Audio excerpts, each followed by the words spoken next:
Man, I love it when Micah Parsons defends his teammates instead of criticizing other teams. This time he defended CeeDee Lamb against our man Richard Sherman, who said early this season that CeeDee was no better than a quote-unquote fringy #1 receiver.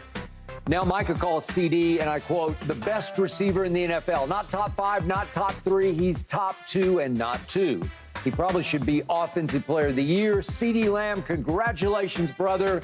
You're truly showing why you are the #1.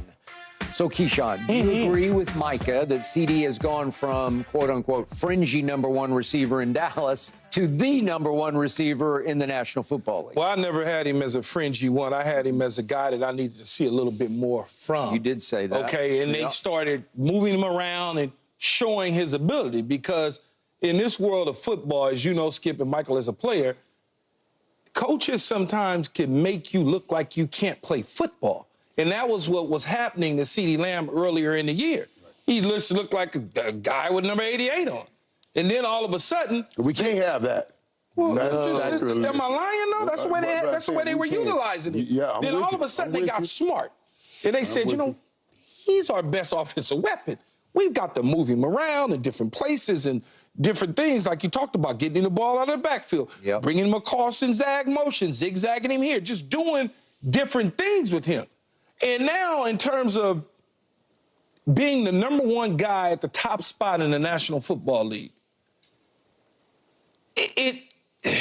I don't care about the numbers. And I know people look at the numbers and they go, oh, numbers. And the reason I say that is because you can start off sizzling hot like Tyreek Hill, and then all of a sudden injuries catch up and fade. Availability is the best ability for me. It is. Yep. If you're available like CeeDee Lamb is, and you're consistently doing things that help me win football games, that's all I really care about. And that's what he's been able to do. Yep. When you look at the ball being thrown in the air on a broken play where Dak Prescott looked like a $500 million quarterback last week against Detroit, and you know, Michael, as that ball goes and traveling in the air, and that thing is sitting up there, and it's coming down, wide open and like you that. wide open That's like a that. Scary thought. It's the scariest thing in the world for a receiver. Everybody think that's everything you want. They think that's just like, no, I don't want that. But when CeeDee Lamb is catching it nice with his fingertips together and pinkies, that's sweet. That shows me his ability. I agree. And that's how I look at players. I don't look at numbers. Now, yeah, he's in the top 4 guys. Pick or choose, however you want to. Tyreek Hill, Devontae Adams. I know what his situation is at the quarterback. Justin Jefferson, Jamar Chase, A.J. Brown. You know, it just depends on how you want to mix it up. There is no right or wrong answer for him to be the 1 or the 2 or the 3 or the 4, in my opinion. If he's on a board and I'm looking at receivers, depending on what I want, he's probably going to be one of my top 4 guys that I would take off the board. Hopefully that answers the question. Because I really don't, the numbers, he's productive, man, period. He's been productive ever since he's been in the league. He's been productive. Now to the 88, talking about this 88. Right, but what we do, Key, and the reason we always, Skip, as soon as we come in, on Mondays after the game, we're going to grab that pack, that media pack. You're going to go and look at the media pack. You're also going to grab all the stats. Well, I don't do that. You know what I did? I waited for you to get on TV and start talking about the other receivers on the highlights, and then I looked under the scroll and see who did what. See what doing what. But you're trying to get up in there. Whichever box you want to get in. I want to get in that stat box. You want to get in that box on that TV, but you're measuring everything. Now, since we always talk about the best receiver, and they come in so many different shapes, sizes, speed, all these different assets and everything, we got to go to the production. Because we can't just say, because he looks like he's a receiver, boy, he looks too small to be a receiver. We can't go by what they look like. And this thing has changed through this game. And it's so funny because we break it down now in 18 weeks. Those first 6 weeks, it was Tyreek Hill, clearly. It was Tyreek Hill, the best receiver in the National Football League. It was Tyreek Hill. Right around week 6, you just talked about it, that's when the Cowboys played the Chargers. CeeDee Lamb turned in. He started turning in there, but he wasn't turned up. Turned up. That was week 6 when the Jets lost to the Eagles, when the Eagles lost to the Jets. A.J. Brown turned up after that. You remember he went on that tear. Yep. He went on that tear like 6 125-yard games. Yep. He was the best. Tyreek Hill was the best receiver in the National Football League the first 6 weeks.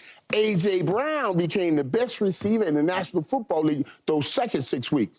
That's why he made the Pro Bowl yesterday. Go ahead. Yep. And CeeDee Lamb has been the best receiver in the National Football League these last 6 weeks. And this game will complete the end of those last 6 weeks. Right now, when you look at what CeeDee Lamb is doing, his numbers say he's the best receiver. It's his moment right here, right now. Now, if you give me the totality of it all and say, Michael, give me the receiver list for the whole season, I'm going to go Tyreek Hill first. But as I said, when we mentioned that right, as soon as you finish with the L in Hill, you better start with the CeeDee and the C and CeeDee because he is right there. His numbers are it's amazing. In targets, CeeDee Lamb leads the league, 168, Hill 158. Receptions, CeeDee Lamb leads the league, 122 to 112. Yards receiving, 17-17 by Tyreek Hill, 1651 by CeeDee Lamb. Drops, 11 Hill, 6 CeeDee Lamb. Rush yards, this blew my mind. Hill 15, CeeDee Lamb 106. Rush TDs, Hill 0, CeeDee Lamb 2. CeeDee Lamb is the best wide receiver in the National Football League these last 6 months. Only reason I won't say over the total year is because Tyreek got hurt late in the year. If Tyreek had put up these numbers not hurt, CeeDee Lamb would be the best receiver in the National Football League right now. Got it. All right, just for your edification. I did first guess this. The night he fell to us in the draft, I was on Facebook Live. I did a dance because I watched every snap this man took at the University of Oklahoma. He's a bad man after the catch. He is a legit star receiver, very worthy of wearing the 88. Right. But to your point, early this year, he was misused. Yes. And he doesn't have the aura and charisma and emoting emotion that you always displayed. And I think he stayed quiet until through the San Francisco game when they threw him 5 balls and he caught 4 for 49 and it was 42-10. And then very quietly he went to Mike McCarthy and said, "You've got to utilize me." And that was the week that Richard Sherman, and I love Richard, he's got high football IQ. He's texting me about a Jerry quote that indicated Jerry was not backing CeeDee Lamb. He wasn't a big fan. It came across as, "I'm not supporting CeeDee." And I said, no, it's just a wacky Jerry quote. He loves CeeDee Lamb. Right. He danced the night they took him in the first round when he fell in their lap. So I told Richard then, I said, "Richard, you're a smart man, but you're swinging and missing on this one because this guy can flat out play." And he goes on a roll for the last 11 games. I'll give you the 6 weeks. I got it because A.J. Brown just took the league over for 6 games. He just took it over. But very quietly, because CeeDee stays pretty quiet the way he plays. He's different. He's just a different, quiet guy. Okay. 11 games. If you look at the 11, I know you said I don't look at the numbers, but if you look at the 11 game numbers, they're off the charts. He has dominated the league statistically for 11 games. That's a big sample size.